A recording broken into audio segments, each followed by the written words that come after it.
Hello. Welcome back to the Whaling Hour. Today, it gets a little complicated. So here we go. Let's dive in and see how it goes. Chapter 40. Midnight. Forecastle. Harpooneers and sailors. The foresail rises and discovers the watch standing, lounging, leaning, and lying in various attitudes, all singing in chorus. Farewell and adieu to you, Spanish ladies. Farewell and adieu to you, ladies of Spain. Captains commanded. First Nantucket sailor. Oh, boys, don't be sentimental. It's bad for the digestion. Take a tonic. Follow me. Sings, and all follow. Our captain stood upon the deck, a spyglass in his hand, the viewing of those gallant whales that blew at every strand. Pull your tubs in my boats, my boy, and by your braces stand, and we'll have one of those fine whales, hand boys over hand. So be cheery, my lads, let your hearts never fail, while the bold harpooneer is striking the whale. Mate's voice from the quarterdeck. 8 bells there, forward! Second Nantucket sailor. Avast the chorus, 8 bells there. Do you hear, bellboy? Strike the bell, 8 thou Pip, and let me call the watch. I've the sort of mouth for that, the hogshead mouth. So, thrust his head down the scuttle. Starboleens, ahoy! 8 bells there, below, tumble up. Dutch sailor. Grand snoozing tonight, matey. Fat night for that. I mark this in our old mogul's vine. It's quite as deadening to some as filliping to others. We sing, they sleep. Aye, lie down there. Like ground to your butts. At 'em again. There, take this copper pump and hail 'em through it. Tell 'em to avast streaming on their lasses. Tell 'em it's the resurrection. They must kiss their last and come to judgment. That's the way. That's it. Thy throat ain't spoiled with eating Amsterdam butter. French sailor. Hist, boys! Let's have a jig or two before we ride to anchor in Blanket Bay. What say ye? There comes the other watch. Stand by all legs. Pip! Little Pip! Hurrah with your tambourine! Pip. Sulky and sleepy. Don't know where it is. French sailor. Beat thy belly then and wag thy ears. Jig it, men, I say. Mary's the word. Hurrah! Damn me, won't you dance? Form now, Indian file, and gallop into the double shuffle. Throw yourselves, legs, legs! Iceland sailor. I don't like your floor, matey. It's too springy for my taste. I'm used to ice floors. I'm sorry to throw cold water on the subject, but excuse me. Maltese sailor.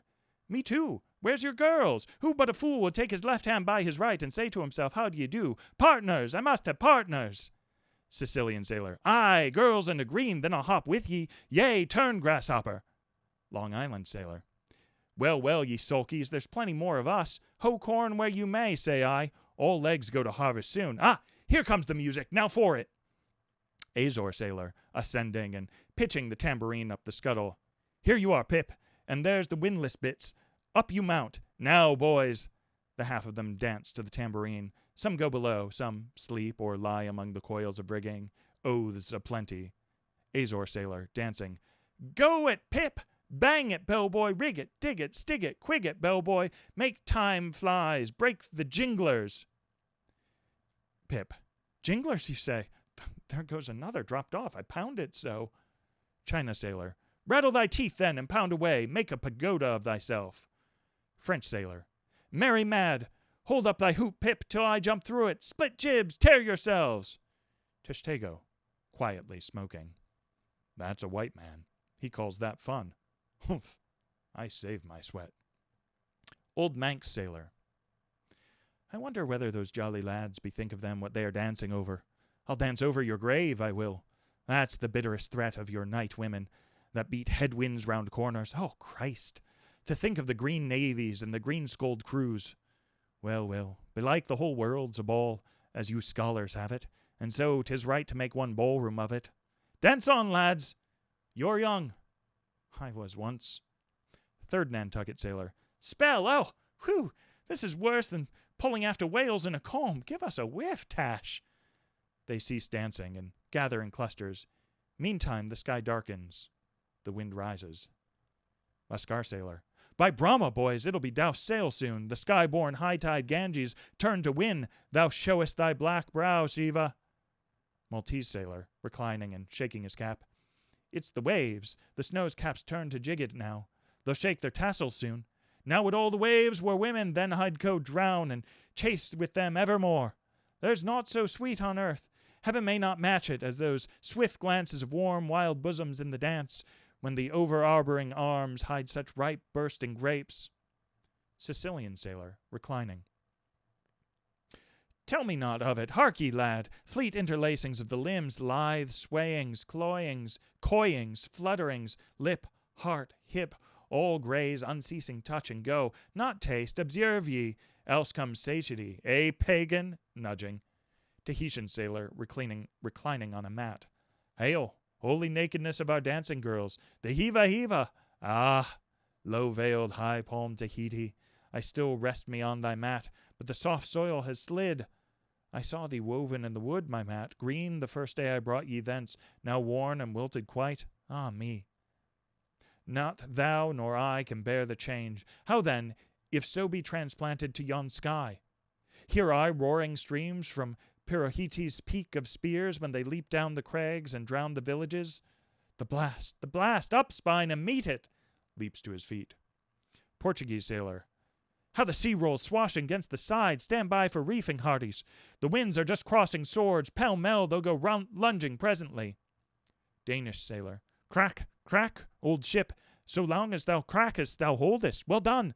The mate there holds ye to it stiffly. He's no more afraid than the Isle Fort at Kattegat, put there to fight the Baltic with storm-lashed guns on which the sea salt cakes. Fourth Nantucket sailor. He has his orders, mind ye that. I heard old Ahab tell him he must always kill a squall, something as they burst a waterspout with a pistol. Fire your ship right into it. English sailor. Blood, but that old man's a grand old cove. We are the lads to hunt him up his whale. All, aye. Old Manx sailor. How the pines shake. Pines are the hardest sort of tree to live when shifted to any other soil, and here there's none but the crew's cursed clay. Steady, helmsman, steady. This is the sort of weather where brave hearts snap ashore and keeled hulls split at sea. Our captain has his birthmark. Look yonder, boys, there's another in the sky. Lurid like, ye see, all else pitch black. Daggoo. What of that? Who's afraid of black's afraid of me. I'm quarried out of it. Spanish sailor, aside. He wants to bully. Ah, the old grudge makes me touchy. Advancing. Aye, harpooneer, thy race is the undeniable dark side of mankind. Devilish dark at that. No offense. Daggoo, grimly. None. St. Jago's sailor. That Spaniard's mad or drunk, but that can't be, or else in his one case our old mogul's firewaters are somewhat long in working. Fifth Nantucket sailor. What's that I saw? Lightning, yes! Spanish sailor. No. Daggoo showing his teeth. All. Daggoo, springing. Swallow thine, mannikin, white skin, white liver. Spanish sailor, meeting him. Knife thee heartily, big frame, small spirit. All. A row! A row! A row! Tashtego with a whiff. A row alow. A row aloft. Gods and men, both brawlers. Humph. Belfast sailor. A row! A row! A row! The Virgin be blessed! A row! Plunge in with ye! English sailor. Fair play! Snatch the Spaniard's knife! A ring! A ring! Old Manx sailor. Ready formed. There, the ringed horizon. In that ring Cain struck Abel. Sweet work. Right work. No? Why then, God madest thou the ring? Mate's voice from the quarterdeck. Hands by the halyards! In the top gallant sails, stand by to reef topsails! All. The squall! The squall! Jump, my jollies! They scatter. Pip. Shrinking under the windlass.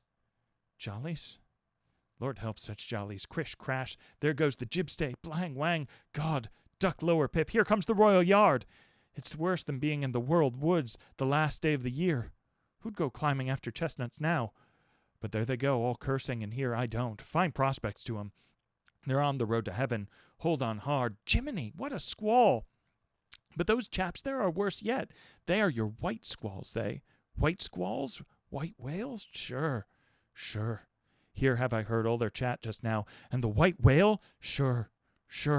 But spoken of once, and only this evening, it makes me jingle all over like my tambourine.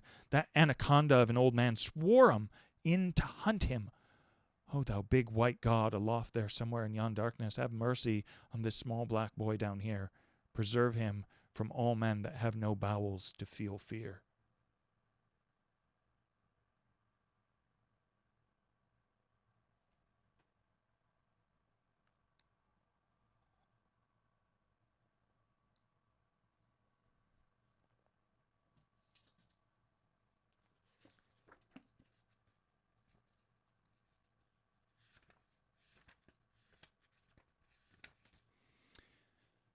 Chapter 41. Moby Dick. I, Ishmael, was of that crew. My shouts had gone up with the rest. My oath had been welded with theirs, and stronger I shouted, and more did I hammer and clinch my oath because of the dread in my soul. A wild, mystical, sympathetical feeling was in me.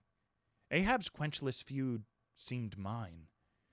With greedy ears, I learned the history of that murderous monster against whom I and all the others had taken our oaths of violence and revenge. For some time past, though at intervals only, the unaccompanied, secluded white whale had haunted those uncivilized seas mostly frequented by the sperm whale fishermen. But not all of them knew of his existence. Only a few of them, comparatively, had knowingly seen him, while the number who as yet had actually and knowingly given battle to him was small indeed. For, owing to the large number of whale cruisers, the disorderly way they were sprinkled over the entire watery circumference, many of them adventurously pushing their quest along solitary latitudes, so as seldom or never for a whole 12-month or more on a stretch to encounter a single news-telling sail of any sort, the inordinate length of each separate voyage, the irregularity of the times of sailing from home, all these, with other circumstances, direct and indirect, long obstructed the spread through the whole world-wide whaling fleet of the special individualizing tidings concerning Moby Dick. It was hardly to be doubted that several vessels reported to have encountered at such or such a time or on such a meridian a sperm whale of uncommon magnitude and malignity, which whale, after doing great mischief to his assailants, had completely escaped them. To some minds, it was not an unfair presumption, I say, that the whale in question must have been no other than Moby Dick. Yet, as of late, the sperm whale fishery had been marked by various and not unfrequent instances of great ferocity, cunning, and malice in the monster attacked. Therefore, it was that those who by accident ignorantly gave battle to Moby Dick, such hunters, perhaps for the most part, were content to ascribe the peculiar terror he bred, more, as it were, to the perils of the sperm whale fishery at large than to the individual cause. In that way, mostly, the disastrous encounter between Ahab and the whale had hitherto been popularly regarded.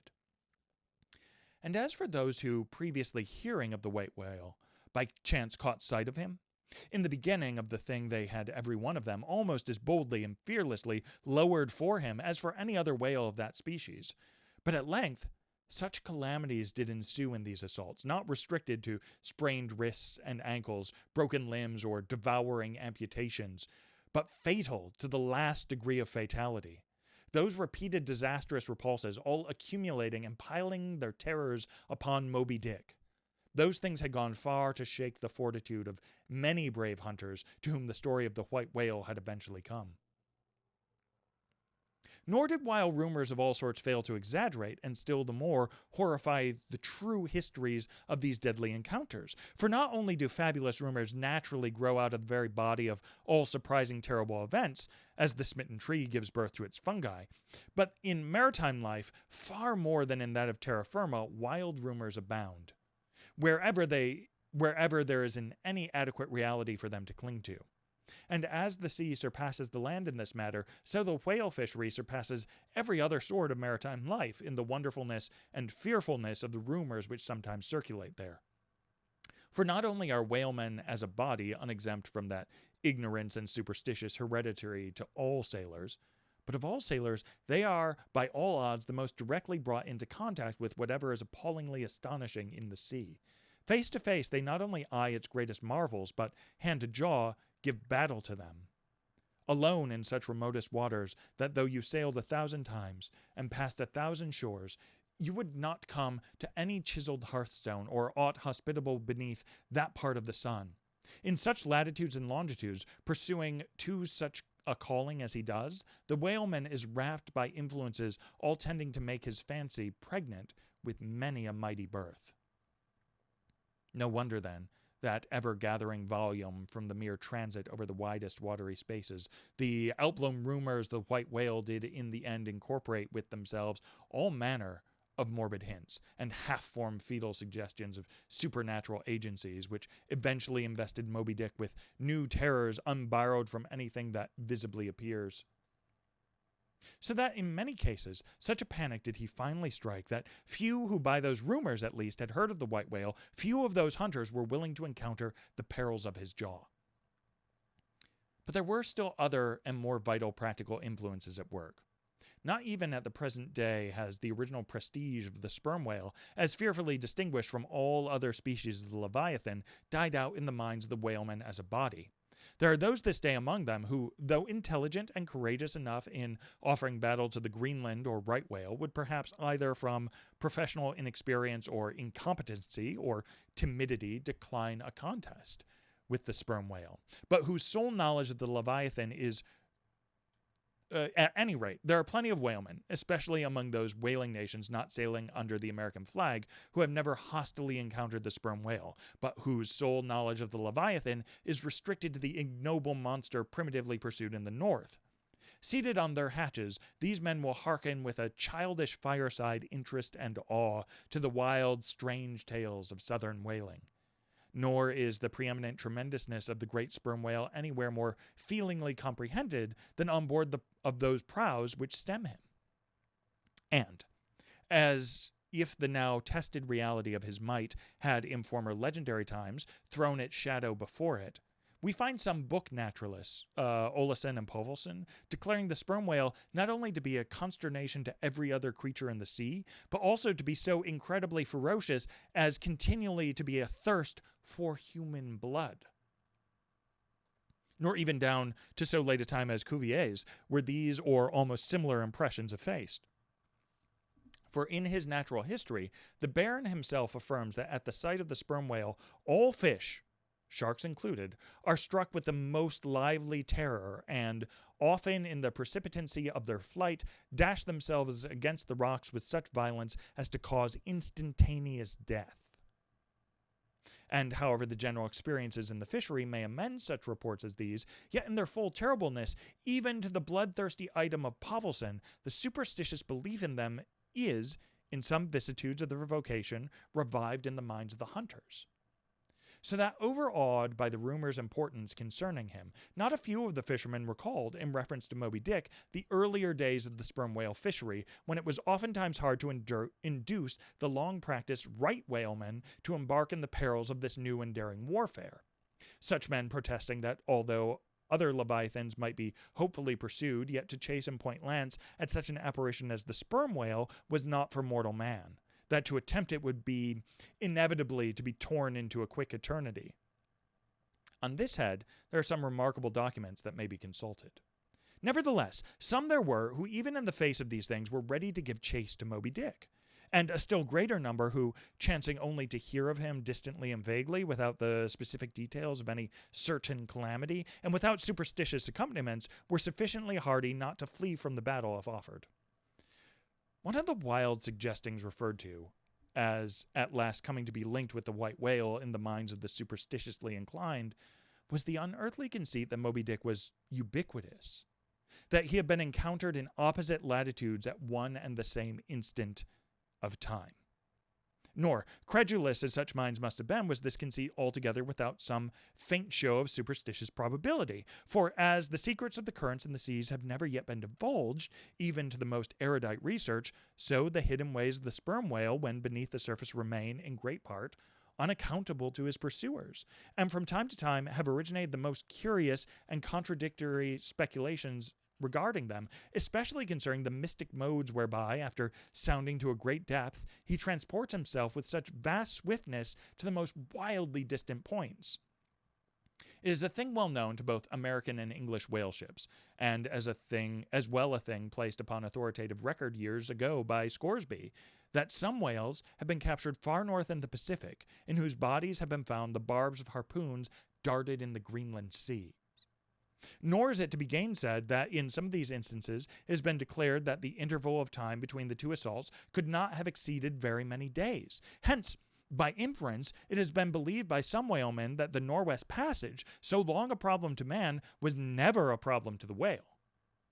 So that here, in the real living experience of living men, the prodigies related in old times of the inland Strela mountain in Portugal, near whose top there was said to be a lake in which the wrecks of ships floated up to the surface, and that still more wonderful story of the Arethusa fountain near Syracuse, whose waters were believed to have come from the Holy Land by an underground passage. These fabulous narrations are almost fully equaled by the realities of the whalemen. Forced into familiarity, then, with such prodigies as these, and knowing that after repeated intrepid assaults the white whale had escaped alive, it cannot be much matter of surprise that some whalemen should go still further in their superstitions, declaring Moby Dick not only ubiquitous but immortal, for immortality is but ubiquity in time. That though groves of spears should be planted in his flanks, he would still swim away unharmed. Or if indeed he should ever be made to spout thick blood, such a sight would be but a ghastly deception. For again, in unensanguined billows, hundreds of leagues away, his unsullied jet would once more be seen. But even stripped of these supernatural surmisings, there was enough in the earthly make and incontestable character of the monster to strike the imagination with unwonted power. For it was not so much in his uncommon bulk that so much distinguished him from other sperm whales, but, as was elsewhere thrown out, a peculiar snow-white wrinkled forehead and a high pyramidical white hump. These were his prominent features, the tokens whereby, even in the limitless, uncharted seas, he revealed his identity at a long distance to those who knew him.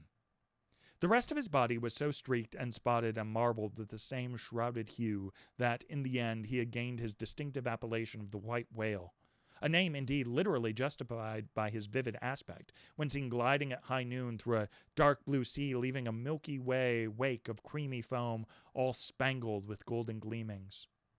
Nor was it his unwonted magnitude, nor his remarkable hue, nor yet his deformed lower jaw, that so much invested the whale with natural terror, as that unexampled, intelligent malignity, which, according to specific accounts, he had over and over again evinced in his assaults. More than that, his treacherous retreats struck more of dismay than perhaps aught else, for when swimming before his exulting pursuers with every apparent symptom of alarm, he had several times been known to turn round suddenly and, bearing down upon them, either stave their boats to splinters or drive them back in consternation to their ship. Already several fatalities had attended his chase.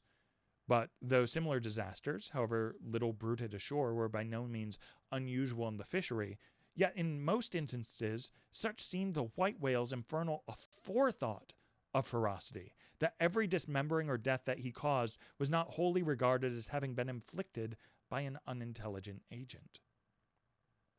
Judge, then, to what pitches of inflamed, distracted fury the minds of his more desperate hunters were impelled, when amid the chips of chewed boats and the sinking limbs of torn comrades they swam out of their white curds the whale's direful wrath into the serene, exasperating sunlight that smiled on as if at a birth or a bridal.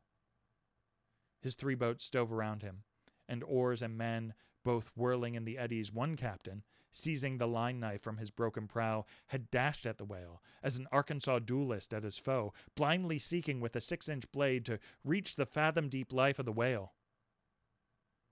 That captain was Ahab. And then it was that suddenly sweeping his sickle-shaped lower jaw beneath him, Moby Dick had reaped away Ahab's leg, as a mower a blade of grass in the field. No turbaned Turk, no hired Venetian or Malay, could have smote him with more seeming malice.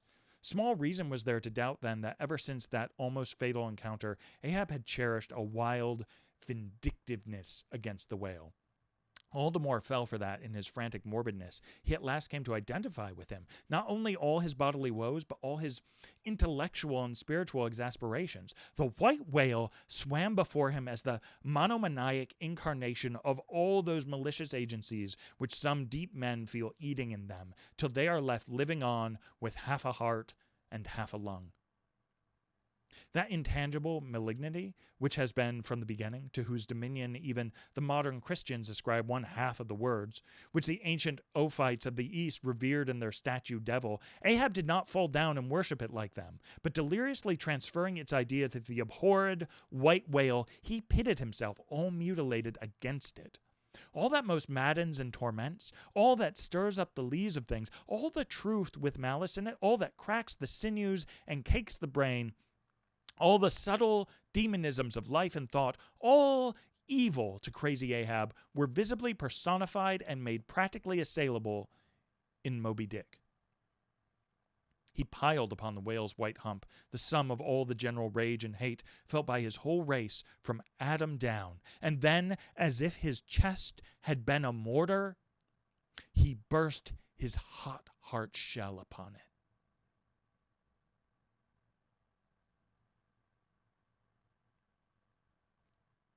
It is not probable that this monomania in him took its instant rise at the precise time of his bodily dismemberment. Then, in darting at the monster, knife in hand, he had but given loose to a sudden, passionate, corporal animosity. And when he received the stroke that tore him, he probably but felt the agonizing bodily laceration, but nothing more. Yet, when by this collision forced to turn towards home, and for long months of days and weeks, Ahab and Anguish lay stretched together in one hammock, rounding in midwinter that dreary, howling Patagonian cape, then it was that his torn body and gashed soul bled into one another, and so interfusing, made him mad. It was only then, on the homeward voyage after the encounter, that the final monomania seized him, seems all but certain from the fact that, at intervals during the passage, he was a raving lunatic, and though unlimbed of a leg, yet such vital strength yet lurked in his Egyptian chest, and was moreover intensified by his delirium, that his mates were forced to lace him fast, even there, as he sailed, raving in his hammock, in a straitjacket. He swung to the mad rockings of the gales. And when running into more sufferable latitudes, the ship, with mild stunsails spread, floated among the tranquil tropics, and to all appearances the old man's delirium seemed left behind him with the Cape Horn swells, and he came forth from his dark den into the blessed light and air. Even then, when he bore that firm, collected front, however pale, and issued his calm orders once again, and his mates thanked God the direful madness was now gone, even then, Ahab, in his hidden self, raved on. Human madness is oftentimes a cunning and most feline thing. When you think it fled, it may have but become transfigured into some still subtler form. Ahab's full lunacy subsided not, but deeply contracted, like the unabated Hudson, when that noble Northman flows narrowly, but unfathomably through the Highland Gorge. But as in his narrow-flowing monomania, not one jot of Ahab's broad madness had been left behind. So in that broad madness, not one jot of his great natural intellect had perished. That before living agent now became the living instrument. If such a furious trope may stand, his special lunacy stormed his general sanity and carried it, and turned all its concerted cannon, all its concentrated cannon upon its own mad mark. So that, far from having lost his strength, Ahab, to that one end, did now possess 1,000-fold more potency than ever he had sanely brought to bear on any one reasonable object. This is much. Yet Ahab's larger, darker, deeper part remains unhinted, but vain to popularize profundities, and all truth is profound. Winding far down from within the very heart of this spiked Hotel de Cluny, where we here stand, however grand and wonderful, now quit it, and take your way, ye nobler, sadder souls, to those vast Romans halls of Thermes, where far beneath the fantastic towers of man's upper earth, his root of grandeur, his whole awful essence sits in bearded state, an antique buried beneath antiquities and throned on torsos. So, with a broken throne, the great gods mock that captive king. So, like a caryatid, he patient sits, upholding on his frozen brow the piled entablatures of ages. Wind ye down there, ye prouder, sadder souls. Question that proud sad king, a family likeness, aye, he did beget ye young exiled royalties, and from your grim sire only will the old state secret come. Now, in his heart, Ahab had some glimpse of this, namely, all my means are sane, my motive and my object mad. Yet, without power to kill or change or shun the fact, he likewise knew that to mankind he did long dissemble, in some sort did still, but that thing of his dissembling was only subject to his perceptibility, not to his will determinate. Nevertheless, so well did he succeed in that dissembling that when, with ivory leg, he stepped ashore at last, no Nantucketer thought him otherwise than but naturally grieved, and that to the quick, with the terrible casualty which had overtaken him. The report of his undeniable delirium at sea was likewise popularly ascribed to a kindred cause, and so too all the added moodiness which always afterwards, to the very day of sailing in the Pequod on the present voyage, sat brooding on his brow. Nor is it so very unlikely that, far from distrusting his fitness for another whaling voyage on account of such dark symptoms, the calculating people of that prudent isle were inclined to harbor the conceit that, for those very reasons, he was all the better qualified and set on edge for a pursuit so full of rage and wildness as the bloody hunt of whales. Gnawed within and scorched within, with the infixed, unrelenting fangs of some incurable idea, such an one, could he be found, would seem the very man to dart his iron and lift his lance against the most appalling of all brutes. Or, if for any reason thought to be corporeally incapacitated for that, yet such an one would seem superlatively competent to cheer and howl on his underlings to the attack. But be all this as it may, certain it is that with the mad secret of his unbated rage bolted up and keyed in him, Ahab had purposely sailed on the present voyage with the one and only all-engrossing object of hunting the white whale. Had any of his old acquaintances on shore but half dreamed of what was lurking in him then? How soon would their aghast and righteous souls have wrenched the ship from such a fiendish man? They were bent on profitable cruises, the profit to be counted down in dollars from the mint. He was intent on an audacious, immitigable, and supernatural revenge. Here, then, was this gray-headed, ungodly old man chasing with curses a Job's whale round the world, at the head of a crew, too, chiefly made up of mongrel renegades and castaways and cannibals, morally enfeebled also by the incompetence of mere unaided virtue or right-mindedness in Starbuck, the invulnerable jollity and indifference and recklessness in Stubb, and the pervading mediocrity in Flask. Such a crew, so officered, seemed specially picked and packed by some infernal fatality to help him to his monomaniac revenge. How it was that they so aboundingly responded to the old man's ire, by what evil magic their souls were possessed that at times his hate seemed almost theirs, the white whale as much their insufferable foe as his. How all this came to be, what the white whale was to them, or how to their unconscious understandings also, in some dim, unsuspected way, he might have seemed the gliding great demon of the seas of life. All this to explain would be to dive deeper than Ishmael can go.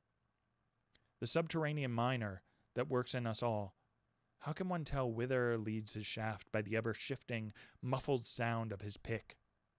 Who does not feel the irresistible arm drag? What skiff in tow of a 74 can stand still? For one, I gave myself up to the abandonment of the time and the place, but while yet all a rush to encounter the whale, could see naught in that brute but the deadliest ill.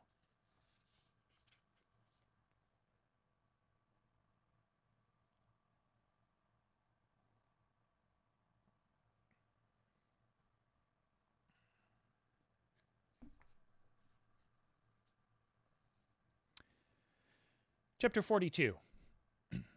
The Whiteness of the Whale. What that white whale was to Ahab has been hinted. What at times he was to me as yet remains unsaid. Aside from those more obvious considerations touching Moby Dick, which could not but occasionally awaken in any man's soul some alarm, there was another thought, or rather vague, nameless horror concerning him, which at times by its intensity completely overpowered all the rest, and yet so mystical and well nigh ineffable was it, that I almost despair of putting it in a comprehensible form. It was the whiteness of the whale that above all things appalled me. But how can I hope to explain myself here, and yet in some dim, random way explain myself I must, else all these chapters might be naught? Though in many natural objects whiteness refiningly enhances beauty, as if imparting some special virtue of its own, as in marbles, japonicas, and pearls. And though various nations have in some way recognized a certain royal preeminence in this hue, even the barbaric grand old kings of Pegu placing the title Lord of the White Elephants above all other magniloquent ascriptions of dominion, and the modern kings of Siam unfurling the same snow-white quadruped in the royal standard, and the Hanoverian flag bearing the one figure of a snow-white charger, and the great Austrian Empire, Caesarian heir to overlording Rome, having for the imperial color the same imperial hue. And though this preeminence in it applies to the human race itself, giving the white man ideal mastership over every dusky tribe, and though besides all this whiteness has been ever made a significant of gladness, for among the Romans a white stone marked a joyful day, and though in other mortal sympathies and symbolizings the same hue is made the emblem of many touching noble things, the innocence of brides, the benignity of an age, though among the red men of America the giving of the white belt of wampum was the deepest pledge of honor, though in many climes whiteness typifies the majesty of justice in the ermine of the judge and contributes to the daily state of kings and queens drawn by milk-white steeds, though even in the higher mysteries of the most august religions has been made the symbol of the divine spotlessness and power by the Persian fire worshippers, the white forked flame being held the holiest of on the altar, and in the Greek mythologies the great Jove himself being made incarnate in a snow-white bull, and though to the noble Iroquois the midwinter sacrifice of the sacred white dog was by far the holiest festival of their theology, that spotless, faithful creature being held the purest envoy they could send to the Great Spirit with the annual tidings of their own fidelity. And though directly from the Latin word for white, all Christian priests derive the name of one part of their sacred vesture, the alb, or tunic, worn beneath the cassock. And though among the holy pomps of the Romish faith, white is specially employed in the celebration of the Passion of our Lord, though in the vision of St. John, white robes are given to the redeemed, and the 24 elders stand clothed in white before the great white throne, and the Holy One that sitteth there, white like wool. Yet for all these accumulated associations, with whatever is sweet and honorable and sublime, there yet lurks an elusive something in the innermost idea of this hue, which strikes more of panic to the soul than that redness which affrights in blood. This elusive quality it is which causes the thought of whiteness, when divorced from more kindly associations and coupled with any object terrible in itself to heighten that terror to the furthest bounds, witness the white bear of the poles and the white shark of the tropics. What but their smooth, flaky whiteness makes them the transcendent horrors they are? That ghastly whiteness it is which imparts such an abhorrent mildness, even more loathsome than terrific, to the dumb gloating of their aspect, so that not the fierce-fanged tiger in his heraldic coat can so stagger courage as the white-shrouded bear or shark. Here's a footnote. With reference to the polar bear, it may possibly be urged by him who would fain go still deeper into this matter, that is not the whiteness separately regarded which heightens the intolerable hideousness of that brute, for analyzed, the heightened hideousness, it might be said, only arises from the circumstance that the irresponsible ferociousness of the creature stands invested in the fleece of celestial innocence and love, and hence by bringing together two such opposite emotions in our minds, the polar bear frightens us with so unnatural a contrast. But even assuming all this to be true, yet were it not for the whiteness, you would not have that intensified terror. As for the white shark, the white gliding ghostliness of repose in that creature when beheld in his ordinary moods strangely tallies with the same quality in the polar quadruped. This peculiarity is most vividly hit by the French in the name they bestow upon the fish. The Romish Mass for the dead begins with Requiem Aeternam, eternal rest, whence requiem denominating the mass itself and any other funeral music. Now, in allusion to the white, silent stillness of death in the shark and the mild deadliness of his habits, the French call him requiem. Bethink thee of the albatross. Whence comes those clouds of spiritual wonderment and pale dread in which that white phantom sails in all imaginations? Not Coleridge first threw that spell, but God's great unflattering laureate, nature. Another footnote. I remember the first albatross I ever saw. It was during a prolonged gale in waters hard upon the Antarctic seas. From my forenoon watch below, I ascended to the overclouded deck, and there, dashed upon the main hatches, I saw a regal, feathery thing of unspotted whiteness, and with a hooked Roman bill sublime. At intervals, it arched forth its vast archangel wings, as if to embrace some holy ark. Wondrous flutterings and throbbings shook it, though bodily unharmed, it uttered cries as some king's ghost in supernatural distress.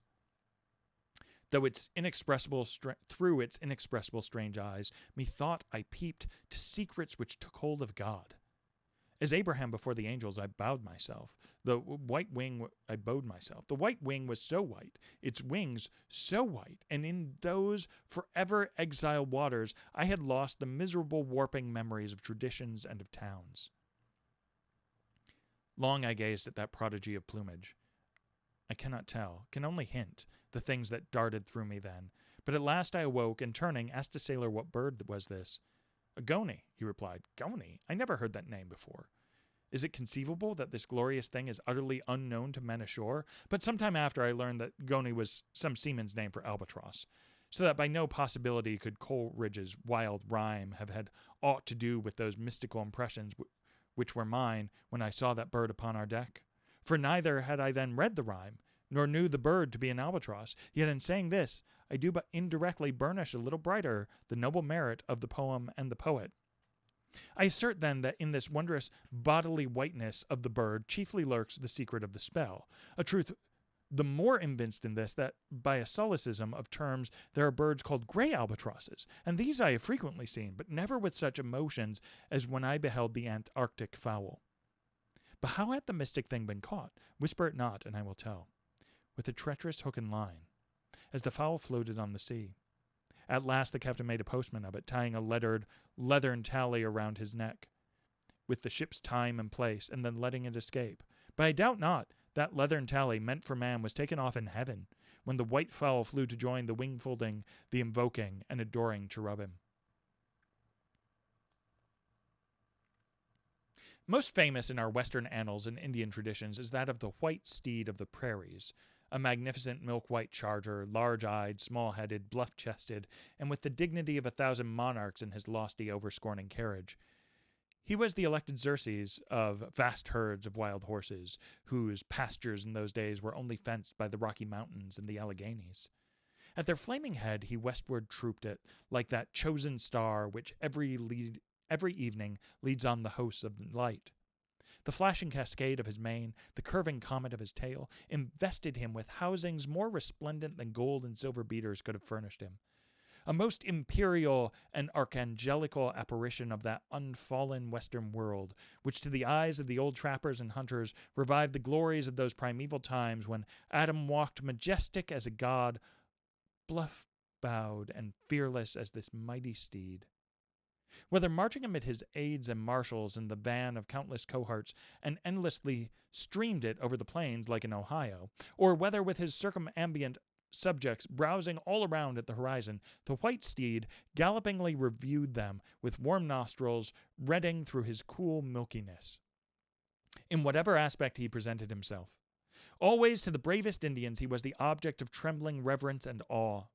Nor can it be questioned from what stands on legendary record of this noble horse that it was his spiritual whiteness chiefly which so clothed him with divineness, and that this divineness had that in it which, though commanding worship, at the same time enforced a certain nameless terror.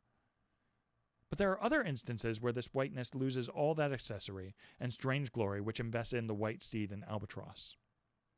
What is it that in the albino man so peculiarly repels and often shocks the eye, as that sometimes he is loathed by his own kith and kin? It is that whiteness which invests him, a thing expressed by the name he bears. The albino is as well made as other men. He has no substantive deformity, and yet this mere aspect of all-pervading whiteness makes him more strangely hideous than the ugliest abortion. Why should this be so? Nor In quite other aspects does nature, in her least palpable but not the less malicious agencies, fail to enlist among her forces this crowning attribute of the terrible. From its snowy aspect, the gauntleted ghost of the southern seas has been denominated the White Squall. Nor, in some historic instances, has the arm of human malice omitted so potent an auxiliary. How wildly it heightens the effect of that passage in Froissart, when, masked in the snowy symbol of their faction, the desperate White Hoods of Ghent murdered their bailiff in the marketplace.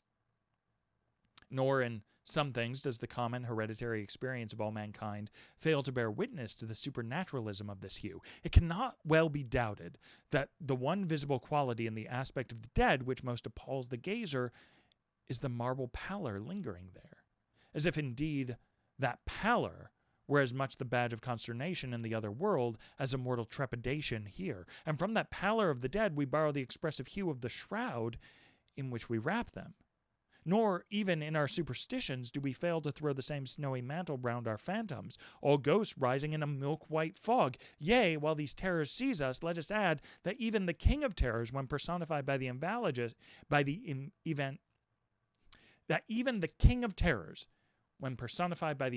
evangelist, rides on his pallid horse.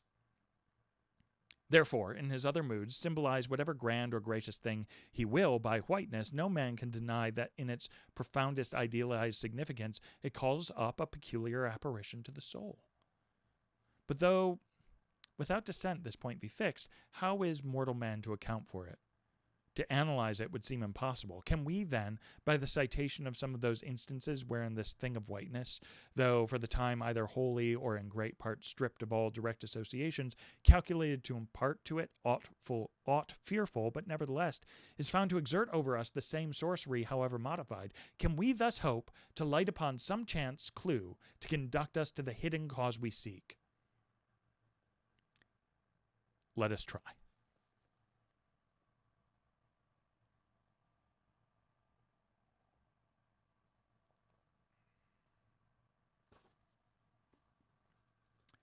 But in a matter like this, subtlety appeals to subtlety, and without imagination no man can follow another into these halls, and though, doubtless, some at least of the imaginative impressions about to be presented may have been shared by most men, yet few perhaps were entirely conscious of them at the time, and therefore may not be able to recall them now. Why, to the man of untutored ideality, who happens to be but loosely acquainted with the peculiar character of the day, does bear mention of Whitsuntide Marshall and the fancy such long, dreary, speechless processions of slow-pacing pilgrims, downcast and hooded with new fallen snow? Or to the undead, unsophisticated Protestant of the middle American states, why does the passing mention of a white friar or a white nun evoke such an eyeless statue in the soul? Or what is there apart from the traditions of dungeoned warriors and kings, which will not wholly account for it, that makes the White Tower of London tell so much more strongly on the imagination of an untraveled American than those other storied structures, its neighbors, the Byward Tower, or even the Bloody? And those sublimer towers, the White Mountains of New Hampshire, whence in peculiar moods comes that gigantic ghostliness over the soul at the bare mention of the name, while the thought of Virginia's Blue Ridge is full of a soft, dewy, distant dreaminess? Or why, irrespective of all latitudes and longitudes, does the name of the White Sea exert such a spectralness over the fancy, while that of the Yellow Sea lulls us with mortal thoughts of long, lacquered, mild afternoons on the waves, followed by the gaudiest and yet sleepiest of sunsets? Or, to choose a wholly unsubstantial instance, purely addressed to the fancy, why in reading the old fairy tales of Central Europe does the tall pale man of the Hart's forest, whose changeless pallor untrustingly glides through the green of the groves, why is this phantom more terrible than all the whooping imps of the Blocksberg?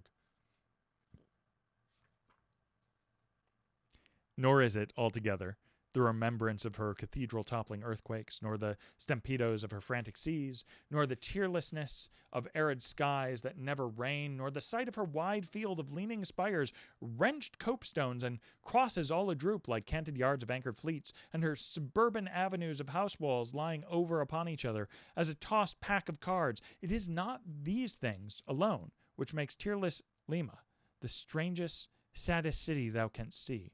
For Lima has taken the white veil, and there is a higher horror in the whiteness of her woe. Old as Pizarro, this whiteness keeps her ruins forever new, admits not the cheerful greediness of her complete decay, spreads over her broken ramparts the rigid pallor of an apoplexy that fixes its own distortions.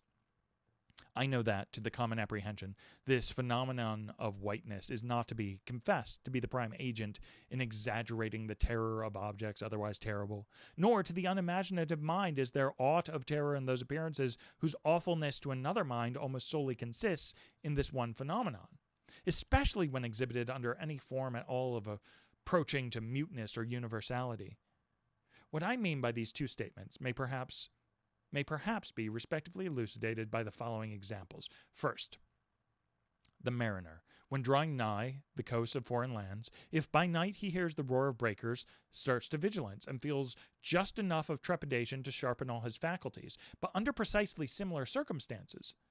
Let him be called from his hammock to view his ship sailing through a midnight sea of milky whiteness, as if from encircling headlands shoals or combed white bears were swimming round him, then he feels a silent, superstitious dread. The shrouded phantom of the whitened waters is horrible to him as a real ghost. In vain the lead assures him he is still off soundings. Heart and helm, they both go down. He never rests till blue water is under him again. Yet where is the mariner who will tell thee, Sir, it was not so much the fear of striking hidden rocks as the fear of the hideous whiteness that so stirred me? Second, to the native Indian of Peru, the continual sight of the snow-hooded Andes conveys a naught of dread, except perhaps in the mere fancying of the eternal frosted desolateness reigning at such vast altitudes, and the natural conceit of what a fearfulness it would be to lose oneself in such inhuman solitudes. Much the same is it with the backwoodsman of the West, who with comparative indifference views an unbounded prairie sheeted with driven snow, no shadow of tree or twig to break the fixed trance of whiteness. Not so the sailor, beholding the scenery of the Antarctic seas, where, at times, by some infernal trick of legerdemain, in the powers of frost and air, he, shivering and half shipwrecked, instead of rainbows speaking hope and solace to his misery, views what seems as a boundless churchyard grinning upon him with its lean ice monuments and splintered crosses. But thou sayest, methinks, this white lead chapter about whiteness is but a white flag hung out from a craven soul. Thou surrenderest to a hypo, Ishmael. Tell me, why this strong young colt, foaled in some peaceful valley of Vermont, far removed from all beasts of prey, why is it that upon the sunniest day, if you but shake a fresh buffalo robe behind him, so that he cannot see it, but only smells its wild animal muskiness, why will he start, snort, and with bursting eyes paw the ground in frenzies of affright? There's no remembrance in him of any gorings of wild creatures in his green northern home, so that the strange muskiness he smells cannot recall to him anything associated with the experience of former perils. For what knows he, this New England colt, of the black bisons of distant Oregon? No. But here thou beholdest, even in a dumb brute, the instinct of the knowledge of the demonism in the world.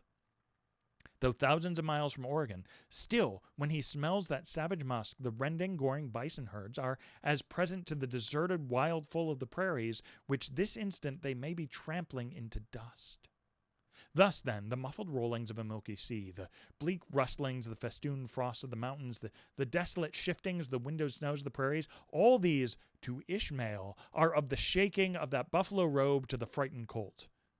Though neither knows where lie the nameless things of which the mystic sign gives forth such hints, yet with me, as with the colt, somewhere those things must exist. Though in many of its aspects this visible world seems formed in love, the invisible spheres were formed in fright. But not yet have we solved the incantation of this whiteness, and learned why it appeals with such power to the soul, and more strange, and far more pretentious, why, as we have seen, it is at once the most meaning symbol of spiritual things, nay, the very veil of the Christian's deity, and yet should be, as it is, the intensifying agent in things the most appalling to mankind. Is it that by its indefiniteness it shadows forth the heartless voids and immensities of the universe, and thus stabs us from behind with the thought of annihilation when beholding the white depths of the Milky Way? Or is it that as an essence, whiteness is not so much a color as the visible absence of color, and at the same time the concrete of all colors? Is it for these reasons that there is such a dumb blankness full of meaning in a wide landscape of snows, a colorless, all color of atheism from which we shrink? And when we consider the other theory of the natural philosophers, that all other earthly hues, every stately or lovely emblazoning, the sweet tinges of sunset skies and woods, yea, the gilded velvets of butterflies and the butterfly cheeks of young girls, all these are but subtle deceits, not actually inherent in substance, but only laid on from without. So that all deified nature absolutely paints like the harlot, whose allurements cover nothing but the charnel house within. And when we proceed further, and consider that the mystical cosmetic which produces every one of her hues, the great principle of light, forever remains white or colorless in itself, and if operating without medium upon matter would touch all objects, even tulips and roses, with its own blank tinge, pondering all this, the palsied universe lies before us like a leper. And like willful travelers in Lapland, who refuse to wear coloring glasses upon their eyes, so the wretched infidel gazes himself blind at the monumental white shroud that wraps all the prospect around him. And of all these things, the albino whale was the symbol. Wonder ye then at the fiery hunt?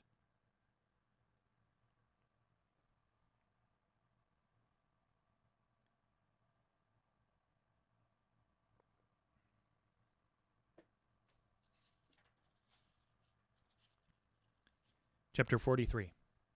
Hark! Hist! Did you hear that noise, Kabako? It was the middle watch.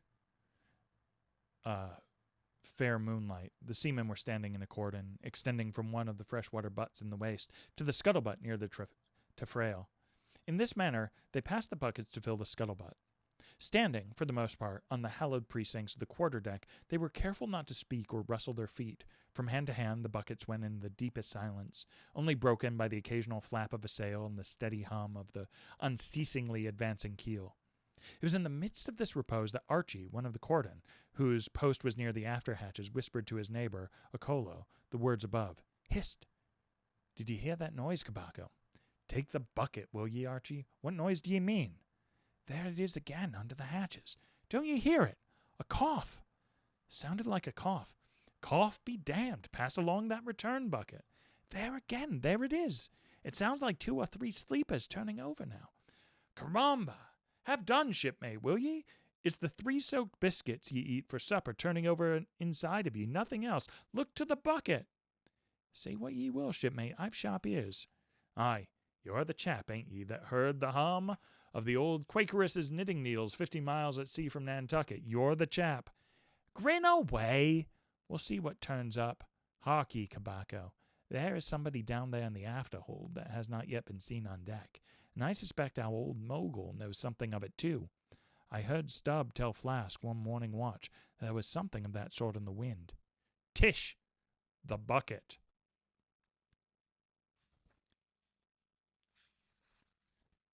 Chapter 44. The Chart. Had you followed Captain Ahab down into his cabin after the squall that took place on the night succeeding that wild ratification of his purpose with his crew, you would have seen him go to a locker in the transom and, bringing out a large wrinkled roll of yellowish sea charts, spread them before him on his screwed-down table. Then, seating himself before it, you would have seen him intently study the various lines and shadings which there met his eye, and with slow but steady pencil trace additional courses over spaces that before were blank. At intervals, he would refer to piles of old logbooks beside him, wherein were set down the seasons and places in which, on various former voyages of various ships, sperm whales had been captured or seen. While thus employed, the heavy pewter lamp was suspended in chains over his head, continually rocked with the motion of the ship, and forever threw shifting gleams and shadows of lines upon his wrinkled brow, till it almost seemed that while he himself was marking out lines and courses on the wrinkled charts, some invisible pencil was also tracing lines and courses upon the deeply marked chart of his forehead. But it was not this night in particular that, in the solitude of his cabin, Ahab thus pondered over his charts. Almost every night they were brought out. Almost every night some pencil marks were effaced and others were substituted. For with the charts of all 4 oceans before him, Ahab was threading a maze of currents and eddies, with a view to the more certain accomplishment of that monomaniac thought of the soul. Now, to anyone not fully acquainted with the ways of the Leviathans, it might seem an absurdly hopeless task to thus seek out one solitary creature in the unhooped oceans of this planet. But not so did it seem to Ahab, who knew the sets of all tides and currents, and thereby calculating the driftings of the sperm whale's food, and also calling to mind the regular ascertained seasons for hunting him in particular latitudes, could arrive at reasonable surmises almost approaching to certainties concerning the timeliest day to be upon this or that ground, in search of his prey. So assured, indeed, is the fact concerning the periodicalness of the sperm whale's resorting to given waters that many hunters believe that, could he be closely observed and studied throughout the world, were the logs for one voyage of the entire whale fleet carefully collated, then the migrations of the sperm whale would be found to correspond in invariability to those of the herring shoals or the flights of swallows. On this hint, attempts have been made to construct elaborate migratory charts of the sperm whale. A footnote. Since the above was written, the statement is happily borne out by an official circular issued by Lieutenant Maury of the National Observatory, Washington, April 16, 1851. By that circular, it appears that precisely such a chart is in the course of completion, and portions of it are presented in the circular. This chart divides the ocean into districts of 5 degrees of latitude by 5 degrees of longitude, perpendicularly through each of which districts are 12 columns for the 12 months, and horizontally through each of which districts are 3 lines, one to show the number of days that have been spent in each month in every district, and the other 2 to show the number of days on which whales, sperm or right, have been seen. Besides, when making passage from one feeding ground to another, the sperm whales, guided by some infallible instinct, say, rather secret intelligence from the deity, mostly swim in veins, as they are called, continuing their way along a given ocean line with such undeviating exactitude that no ship ever sailed her course by any chart with 1/10 of such marvelous precision. Though in these cases the direction taken by one whale be straight as a surveyor's parallel, and though the line of advance be strictly confined to its own unavoidable straight wake, yet the arbitrary vein in which at these times he is said to swim generally embraces some few miles in width, more or less as the vein is presumed to expand or contract, but never exceeds the visual sweep from the whale ship's mastheads when circumspectly gliding along this magic zone. The sum is that at particular seasons within that breadth and along that path, migrating whales may, with great confidence, be looked for. And hence, not only at substantiated times upon well-known separate feeding grounds could Ahab hope to encounter his prey, but in crossing the widest expanses of water between those grounds he could, by his art, so place and time himself on his way, as even then not to be wholly without prospect of a meeting. There was a circumstance which at first sight seemed to entangle his delirious but still methodical scheme, but not so in reality, perhaps. Though the gregarious sperm whales have their regular seasons for particular grounds, yet in general you cannot conclude that the herds which haunted such and such a latitude or longitude this year, say, will turn out to be identically the same with those that were found there the preceding season. Though there are peculiar and unquestionable instances where the contrary of this has proved true. In general, the same remark, only within a less wide limit, applies to the solitaires and hermits among the matured, aged sperm whales, so that though Moby Dick had in a former year been seen, for example, on what is called the Seychelles Ground in the Indian Ocean, or Volcano Bay on the Japanese coast, yet did not follow that were the Pequod to visit either of those spots at any subsequent corresponding season, she would infallibly encounter him there. So, too, with some other feeding grounds where he had at times revealed himself. But all these seemed only his casual stopping places and ocean inns, so to speak, not his places of prolonged abode. And where Ahab's chances of accomplishing his object have hitherto been spoken of, allusion has only been made to whatever wayside antecedent extra prospects were his, ere a particular set time and place were attained, when all possibilities would become probabilities, and, as Ahab fondly thought, every probability the next thing to a certainty. That particular set time and place were conjoined in the one technical phrase, the season on the line. For there and then, For several consecutive years, Moby Dick had been periodically descried, lingering in those waters for a while, as the sun, in its annual round, loiters for a predicted interval in any one sign of the zodiac. There it was, too, that most of the deadly encounters with the white whale had taken place. There the waves were storied with his deeds. There also was that tragic spot where the monomaniac old man had found the awful motive to his vengeance. But in the cautious comprehensiveness and unloitering vigilance with which Ahab threw his brooding soul into this unfaltering hunt, he would not permit himself to rest all his hopes upon the one crowning fact above mentioned, however flattering it might be to those hopes. Nor in the sleeplessness of his vow could he so tranquilize his unquiet heart as to postpone all intervening quest. Now, the Pequod had sailed from Nantucket at the very beginning of the season on the line. No possible endeavor, then, could enable her commander to make great passage southwards, double Cape Horn, and then running down 60 degrees of latitude, arrive in the equatorial Pacific in time to cruise there. Therefore, he must wait for the next ensuing season. Yet the premature hour of the Pequod's sailing had perhaps been covertly selected by Ahab with a view to this very complexion of things, because an interval of 365 days and nights was before him, an interval which, instead of impatiently enduring ashore, he would spend in a miscellaneous hunt. If by chance the white whale, spending his vacation in seas far remote from his periodical feeding grounds, should turn up his wrinkled brow off the Persian Gulf, or in the Bengal Bay, or China Seas, or in any other waters haunted by his race, so that monsoons, pampas, nor'westers, harmattans, trades, any wind but the Levanter and Simoon, might blow Moby Dick into the devious zigzag world circle of the Pequod's circumnavigating wake. But granting all this, yet, regarded discreetly and coolly, seems it not but a mad idea this, that in the broad boundless ocean, one solitary whale, even if encountered, should be thought capable of individual recognition from his hunter, even as a white-bearded mufti in the thronged thoroughfares of Constantinople? No. For the peculiar snow-white brow of Moby Dick and his snow-white hump could not be unmistakable. And have I not tallied the whale? Ahab would mutter to himself, as after poring over his charts till long after midnight, he would throw himself back in reveries. Tallied him, and shall he escape?